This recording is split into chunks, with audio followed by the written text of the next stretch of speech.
Hello everyone, I'm Miss Janine Janela. I'm a licensed financial advisor and today magpapaka-professional na po tayo kasi pinapagalitan na ako ng father dear ko.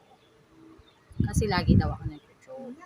So, as your si Bogart po yung naririnig ninyo. So, as your financial advisor, paano ba maging successful financially? Number one, tanggalin ang mga bisyo. Babae, sugal, sigarilyo, ano pa ba? Pag mga manok, ganyan. Magsaseryoso na ako, licensed financial advisor po talaga ako. Okay. Yung mga manok, huwag po kayong tataya sa manok. Kasi hindi sigurado ang ayun siya. Huwag mong gagalawin, Bogart. Umalis ka dito. Seryoso ako.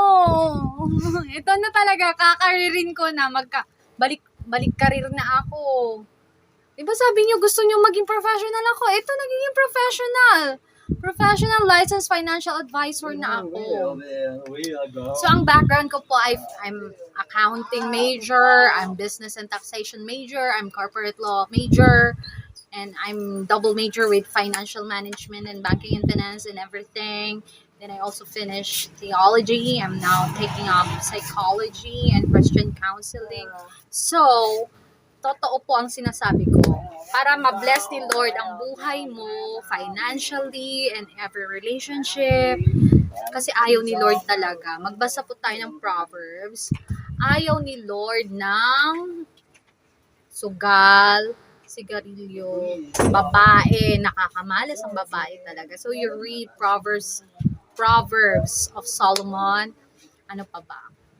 Yeah, tanggalin din natin ang mga negative vibes sa ating sarili. Negative vibes, hindi yung gossiping, yung malice, ganyan, haughty eyes, yung may sama ka ng loob. Kailangan mo i-forgive yan para ang blessing ni Lord go, go, go.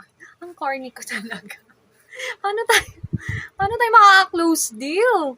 So, I've been attending training since I was 15.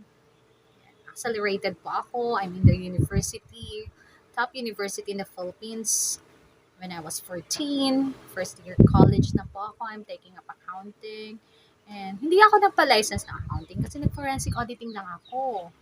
I just want to know kung ano ba ang nangyari talaga sa aming business noong 1990.